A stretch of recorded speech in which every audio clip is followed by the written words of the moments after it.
Welcome to Lock and Load Podcast. My name is Josh, where we talk to you about Connecticut 2A issues. Stop. Subscribe. All right. So today, what are we talking about? I'm talking about this again. I shouldn't have to talk about this again. Other gun stores, specifically, I'm talking about one right now, that are not selling legal products to consumers. So today is August 15th. It's a Friday.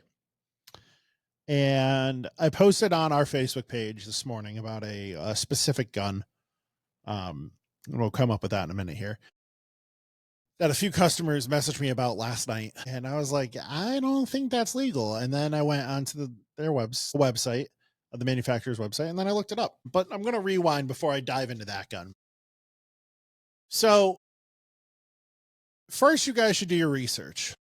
Second, you should ask questions. I want to start off with a completely different gun first, and I want to talk about the Ruger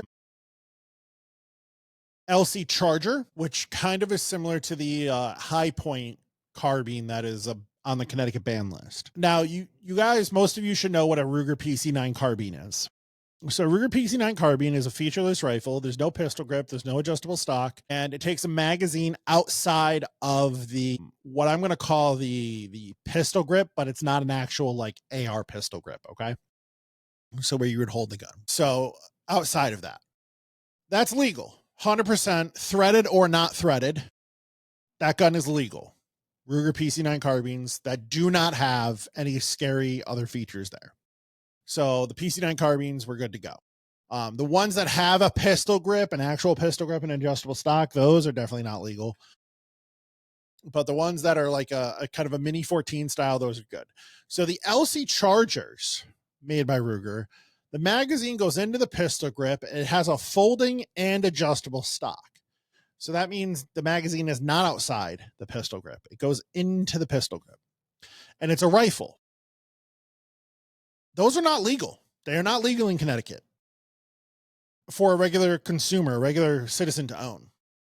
And I know this store has sold them before, especially the folding stock is not legal because we have an overall length requirement when it comes to rifles. And if it folds, that hurts the overall length aspect. But then the magazine going into the pistol grip also then falls under assault weapon law.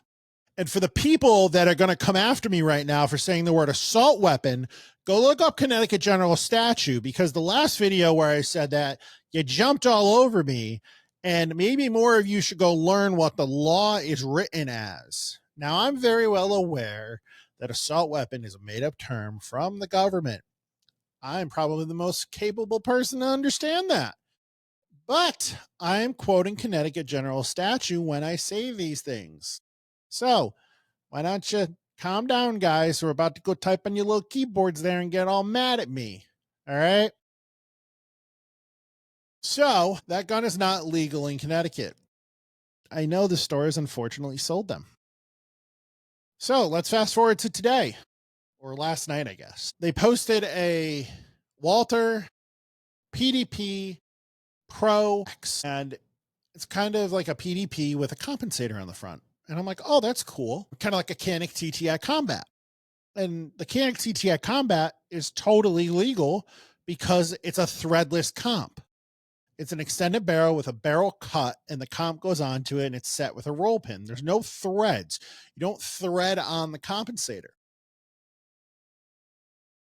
In the PDP here, it's a threaded barrel where you thread on the compensator. A threaded barrel on a pistol in the state of Connecticut makes the handgun an assault weapon, which would be illegal to own. That means you are in possession of an illegal assault weapon, which is going to be a Class D felony. If you get caught with it, you are going to go to jail. You as the consumer, you can't go and blame the FFL for this. You can, but ultimately you're the one responsible for it because it's in your possession.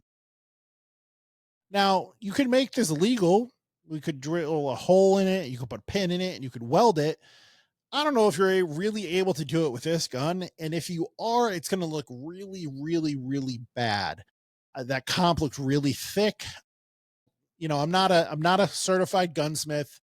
And I certainly don't do pin and welds like that. I don't think it'll look good in my opinion, but I'm sure there is a way to do that. I can almost guarantee that is not done that way because this gun is too new to be released that way. Now, benefit of the doubt here. I went into Lipsy's website this morning and it didn't say threaded barrel. I had to go to Walter's website and it clear as day said threaded barrel. And that took me an extra 35 seconds to go and look that up. And the reason that I knew this was illegal and I wanted to go and confirm it was because when we were at SHOT Show, Nick and I saw this and we're like, oh, I wonder if that's threaded, because you couldn't really tell from the outside without taking it apart. So when we were at the show and we saw the gun, we went to the Walter guys and we're like, hey, is this threaded?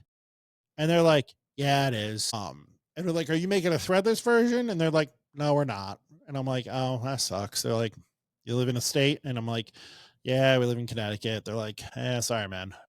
And that's it. It's cheaper to make the threaded barrel versions for these compensators, a lot cheaper for the manufacturers than the Canic versions or the SIG versions or the Radiant Ramjet afterburners. I mean, those things are like $200-$300 to sell those aftermarket. There's a lot of machining that goes into them. So it's a money thing. Back on to the topic of gun stores though. Please do your research. You don't have to come here. You don't have to come to Lock and Load. I mean, that'd be cool. You know, some of you guys probably, most of you people watching this have probably come here before, but do your research. If you think a gun that looks cool is too good to be true, it might be. Ask the store to explain it. And if they're questionable on it, yeah, it might not be it, guys. I would be very questionable with AKs as well. I know there's a store or two or three that sells the Stavas. I think they're the 5s. I'm personally not comfortable selling them. That's just a me decision right now. I get the breakdown of them. They're about 0.5 millimeters thicker than other AKs, so they don't have interchangeable parts. I don't know. I don't think they're a great idea. That's just my personal opinion right now. There's some other platforms out there. If you want to go and get a cool gun, there's some better options out there. If they're on the ban list, go look up the 2012, 2013 assault weapon ban list.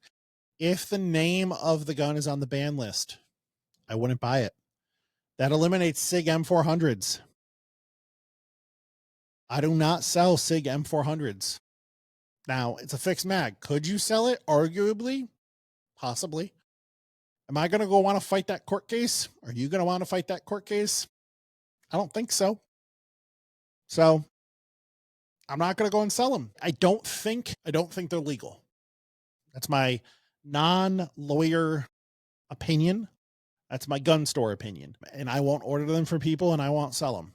You know, if you really want a SIG M400, there's stores that'll go out in there and sell them to you. But I mean, an AR is an AR at this point, guys. There are other brands out there that you can go and buy that are not on the ban list that you can go and get them. You know, Ruger's not on the ban list at all, except for the Mini 14 folding stock, which doesn't exist anymore. So all the Ruger models are out there. You know, you can go and get those. And that's a good brand. And then there's plenty of other brands out there. So do your research. If you guys have questions, please ask us. You know, shoot us a message on Facebook, Instagram. You can drop a comment below here. I said that last time and I tried to answer all the comments, guys. But the last video I talked about gun stores and illegal products and the word assault weapons, that video blew up and I think I lost some comments. So if I don't answer you, it's not because I'm like not answering you on purpose. It's probably because I just didn't get the notification for your comment. So if you really do want an answer, send a message to the store or an email. The sales@lockandloadct.com is our store email, and I can certainly answer that way. Lockandloadct.com is our website. Lock and Load Firearms LLC on Facebook. That is probably the best way. If you send us a message that way, it's a little bit easier to keep track of. And I can certainly answer your messages that way. But if you have a quick comment or something, ask below. Other than that, guys, subscribe, like the video, hit the little notification bell. And we'll see you guys next time. Bye.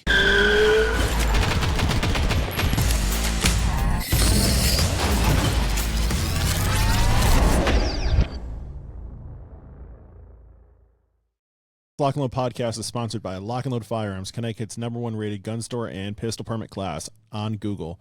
Come check us out, 1573 Meriden Waterbury Turnpike in Southington. Lock and Load Firearms. Lock and Load podcast is also sponsored by Patriot Wear Holsters, custom-made Kydex holsters locally made in Waterbury, Connecticut.